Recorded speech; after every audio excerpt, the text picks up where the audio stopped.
Mesdames, Messieurs, bonjour, j'espère que vous avez passé une très bonne semaine. Alors je vous retrouve ici en direct du Space à Rennes et je vous ai sélectionné quelques innovations, quelques astuces, vous allez voir, ça va vous permettre de gagner du temps, peut-être de l'argent, mais sans plus tarder, je vous invite à retrouver le sommaire de cette nouvelle émission Power Boost. Cette semaine, avec Power Boost, partez sur les terres celtiques de la Bretagne. Nous allons en effet faire un voyage le long des tracteurs, moissonneuses, batteuses et autres matériels que vous aimez tant. Et oui, nous sommes au Space à Rennes. Et ce voyage va commencer avec une balayeuse sans roue, mais aussi un brumisateur anti-poussière. Vous ne serez pas si dépaysés puisque nous croiserons Gouverneland, que vous connaissez bien, pour découvrir une nouvelle presse. Et on terminera avec Maxi qui nous présentera une fourche innovante. Ok, alors ce programme vous va ? Top départ pour ce nouveau Power Boost. La société Listec commercialise un ensemble d'équipements qui permet l'épandage de lisier sans avoir recours à une tonne, avec des débits pouvant atteindre 250 m3 par heure. Elle propose ainsi un enrouleur avec 2200 mètres de tuyaux de 154 mm de diamètre. Le marché est porteur avec le développement de la biométhanisation pour pouvoir épandre même sur sol peu portant. Coût de l'enrouleur vide, 19 000 € hors taxe. New Holland vient d'acquérir la quasi-totalité des parts de l'américain Miller, fabricant de pulvérisateurs. Le groupe italien entend désormais augmenter ses ventes de pulvérisateurs sur les marchés nord-américains, d'Afrique du Sud et de l'Europe de l'Est. Dietchi a eu un prix dans le cadre du Space. Laurent Quichon, bonjour. Bonjour. Alors Laurent Quichon, vous avez eu un prix, pourquoi ? On a eu un prix sur la Vario System PECS. C'est une transmission à variation continue. Alors, il faut que vous nous expliquiez le principe, comment ça marche ? Alors comment ça marche ? Il y a non seulement la transmission à variation continue, mais aussi tout le contrôle autour de ça. C'est-à-dire qu'aujourd'hui, il y a un contrôle système qui va permettre de gérer la puissance moteur, la demande en transmission et qui va donner le meilleur régime moteur par rapport aux besoins. Concrètement, ça veut dire quoi ? Des économies ? Oui, des économies qui peuvent aller en moyenne jusqu'à 18% d'économies de carburant. Ça, c'est quand même un cas extrême. Alors c'est un cas extrême bien sûr. Alors si on avait voulu pousser la chose, on aurait pu dire moins 35% sur la route, mais l'utilisation est surtout en cours de ferme, et là on est plutôt sur pratiquement 10% de consommation en moins. On va le retrouver sur tous les modèles, sur certains modèles, à partir de quand et quel est le coût ? Alors on retrouve la transmission Vario System sur les gros modèles, qu'on a remis sur les modèles compacts aujourd'hui, mais avec ce contrôle de gestion électronique. Aujourd'hui c'est spécifiquement à ce modèle-là, on verra pour plus tard. Il faut compter à peu près 3 500 € de plus par rapport à une version standard. Laurent Quichon, merci beaucoup, puis félicitations. Merci beaucoup, au revoir. Gouverneland Group lance de nouvelles presses Vicon à chambre variable de la série 5100 et 5200.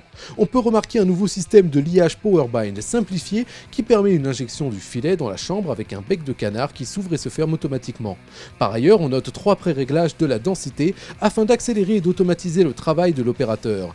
Les réglages de densité de balles sont disponibles depuis l'écran du boîtier. Chacun de ces pré-réglages est adapté à la paille, le foin ou l'ensilage. La série 5000 se décline en 6 modèles, avec ameneur ou rotor, ou encore avec 15 ou 25 couteaux.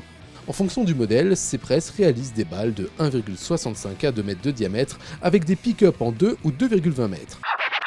Michelin lance 3 nouveaux pneus et une extension de gamme. Pour les télescopiques, le Bibload Hard Surface est conçu pour travailler sur sol dur, sec et mouillé. Il se caractérise notamment par une sculpture de bande de roulement brevetée composée de pavés de gomme taillés en forme de diamant. Le Cargo X-Bib High Flotation se destine lui aux remorques et engins autoporteurs. Adapté au télégonflage, il peut travailler de 0,8 à 4 bars de pression. Le Yelbib est proposé pour les engins de forte puissance, éventuellement en roue jumelée. Il est particulièrement destiné aux agriculteurs qui ne souhaitent pas rencontrer des problèmes de dégradation dus au chaume. Enfin, le Spray Bib, lancé en 2010, se décline désormais en 2 nouvelles dimensions en 50 pouces. Alors une autre innovation que j'ai remarquée ici au Space, effectivement, c'est cette fourche et vous allez voir, elle est innovante. Yves Durieux, bonjour. Bonjour. Vous êtes directeur général de Maxi et effectivement vous avez eu un InnoSpace pour cette fourche. Alors est-ce que vous pouvez nous expliquer ce qu'il y a de nouveau ? Parce que le fait d'avoir une fourche sur le 3 poids à l'arrière du tracteur, c'est pas vraiment nouveau. Tout à fait, ce n'est pas nouveau, mais nous sommes partis d'une idée tout à fait simple, c'est celle d'optimiser au maximum les déplacements de bottes sèches sur les champs. En partant directement de la ferme, avec un plateau attelé, un accessoire replié, que ce soit mécaniquement ou hydrauliquement, et de pouvoir arriver sur le champ et d'avoir un tracteur opérationnel capable d'aller chercher un maximum de bottes à la fois sur le champ. Et donc on va charger 2 bottes à l'arrière, 2 bottes à l'avant. Double intérêt parce qu'en même temps on va décharger le pont avant, on n'a plus besoin de mettre des masses à l'arrière. On a un accessoire qui lui du fait qu'il est monté sur le relevage arrière, va pouvoir permettre de lever des bottes et monter déjà le premier niveau de bottes sur le plateau. Mais également, quand on aura fini, simplement de replier, de pouvoir rouler sur la route, de réatteler sa remorque et de rentrer tranquillement la remorque chargée 2 fois plus vite. Tout dernier point, ça coûte combien? Ça coûte entre 1 500 et 2 000 euros selon la version mécanique ou hydraulique. Merci beaucoup. De rien, merci. L'édition 2014 du Salon Space a sélectionné 49 innovations dont certaines ont retenu notre attention, comme le système anti-mousse full-up pour cuves à lisier de la marque Miro. Cet accessoire adaptable sur toutes les cuves à lisier permet d'optimiser le remplissage de celles-ci en injectant de l'huile hydraulique biodégradable qui évitera l'effet de moussage. Le système de paillage totalement automatisé de l'Autrichien Stromatic est constitué d'un démêleur de balles, d'un broyeur de paille doté de 24 couteaux, d'un aspirateur contre la poussière et d'un circuit pour distribuer la paille dans la stabulation. L'intensité électrique du moteur du broyeur est contrôlée en permanence, évitant ainsi que la vis s'arrête lors des surcharges. Pour faciliter le remplissage des sacs de silo, VB Trade propose un équipement constitué d'une vanne portative auto-perforante. Cette dernière est posée au sol, sur lequel vient se positionner le big bag rempli de produits en vrac ou d'aliments pour animaux. En descendant au-dessus de la vanne grâce aux fourches adaptées sur le tracteur, il est percé et ainsi les sacs de silo peuvent être chargés facilement. Un ensemble d'ailettes métalliques rétractables permet de positionner la vanne dans tout type de big bag en assurant l'étanchéité des produits. La société Nedap a adopté un système de positionnement pour la surveillance des animaux en enregistrant la position et les mouvements de chaque animal, mais également pour détecter les chaleurs et enregistrer le temps d'alimentation. Le co-positioning repose sur des balises suspendues à différents endroits du bâtiment d'élevage qui émettent un signal basse fréquence. Un détecteur de champ magnétique 3D reçoit les signaux des différentes balises, ce qui permet de déterminer la position de l'animal. Ensuite, le système guide l'éleveur vers la position de chaque animal sur un plan numérique de la stabulation qui s'affiche sur le PC ou sur des applications mobiles. Le système de commande pour les bétaillères Beta Control de la société Armand Carrosserie permet une simplification de l'utilisation de la bétaillère grâce à une centralisation des commandes, une traçabilité des opérations de livraison et la géolocalisation en temps réel du véhicule. Le système est équipé d'un modem GPS 3G pour obtenir une traçabilité complète des déplacements et de toutes les actions effectuées sur le véhicule en temps réel.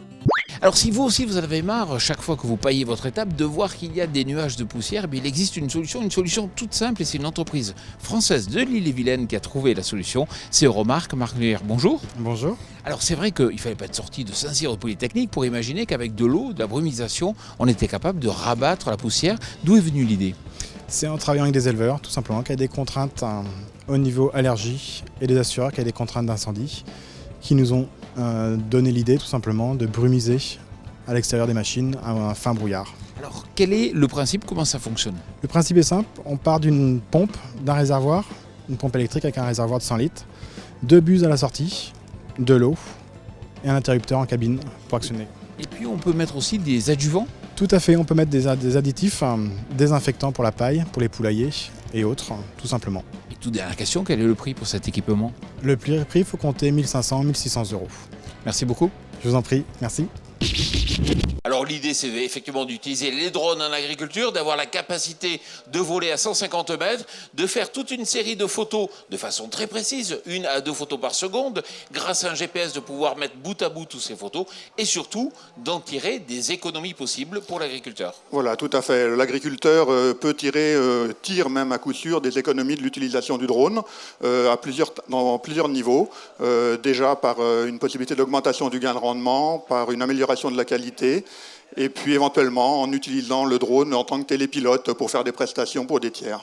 Parce qu'effectivement, le temps qu'il fallait auparavant pour se concentrer sur la conduite, aujourd'hui c'est du temps qui est libéré, alors je disais tout à l'heure en plaisantant sur l'iPhone, mais ça permet effectivement de pouvoir être mieux concentré sur les réglages. C'est ça, tout à fait. Donc aujourd'hui, après, tout ce qui est réglage de machines sont faits au préalable, par le biais déjà au niveau de la console. À régler aujourd'hui, un calibrage est fait sur le tracteur, sur l'outil également, pour qu'on soit le plus précis possible. Voilà, donc pour éviter tout ce qui est recouvrement, donc qui est après derrière qui dit recouvrement, donc économie d'intrants, de produits phyto, etc. Et voilà, je rappelle aussi le confort de travail. Alors, vous confirmez les chiffres à peu près, parce qu'il faut quand même, en matière de GPS, donner quelques estimations en pourcentage. On peut économiser Quel pourcentage d'engrais? Donc aujourd'hui, en termes d'économie, on peut aller de 3 à 10%, suivant l'exploitation, suivant le parcellaire, s'il est plus ou moins morcelé. Voilà. Aurélien Bourgeat, vous confirmez? C'est un peu les chiffres que vous voyez? Effectivement, tout dépend de la rotation aussi de l'exploitation agricole.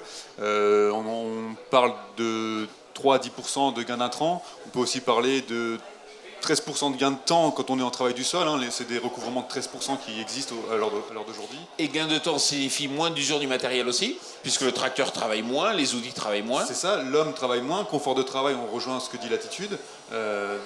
Donc voilà, aujourd'hui... Des bénéfices. Voilà, que des bénéfices pour l'agriculteur. Alors si vous avez une balayeuse par exemple à monter en bout de fourche, vous le savez malheureusement il est facile, trop facile d'abîmer ses roues. Alors là on a vu une balayeuse sans roue. Bruno Perron, bonjour. Bonjour. Vous êtes directeur commercial et marketing chez Emily. Quel est le principe de fonctionnement de cette balayeuse? Alors comme vous le disiez à l'instant, nous avons une balayeuse sans roue. Le principe est extrêmement simple. On va avoir un balai qui va descendre, venir en contact avec le sol. On va détecter une certaine pression qui va nous permettre en fait de pouvoir balayer. Dès lors qu'on va avoir un trou éventuellement ou des obstacles, on va avoir une pression, une montée en pression forcément, donc s'il y a un obstacle, on va du coup relâcher la pression grâce à un bloc hydraulique et pouvoir balayer et relever le balai.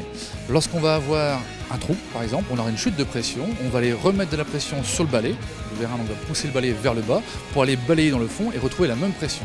L'intérêt, aucune roue, peu de casse et une usure de balai optimisée. Alors quand on sait qu'une roue effectivement ça coûte 150 €, on doit être content d'avoir un système sans roue. Pour avoir un ordre d'idée, cette balayeuse ça coûte combien? Alors on va avoir cette balayeuse en 3 tailles, on va avoir une 2,20 m, 2,50 m, 2,80 m. La 2,20 m est à 3 980 € hors taxe. Tout dernier point, il y a une jauge, quel est l'intérêt? L'intérêt de la jauge, c'est un repère en fait visuel, on la retrouve de chaque côté, pour le conducteur. Le conducteur pourra se placer bien au centre, ça permettra d'avoir un débattement en haut ou en bas de 250 mm, donc 500 mm de débattement en tout. Bruno Perron, merci beaucoup. Merci à vous. Voilà, notre émission Power Boost enregistrée ici en direct de Rennes touche à sa fin. Je vous invite bien sûr à venir nous retrouver au sommet de l'élevage début octobre. En effet, Power Boost est partenaire du sommet de l'élevage et nous avons un plateau télé en plein cœur de ce salon pour enregistrer toutes nos émissions. Je vous souhaite une excellente semaine.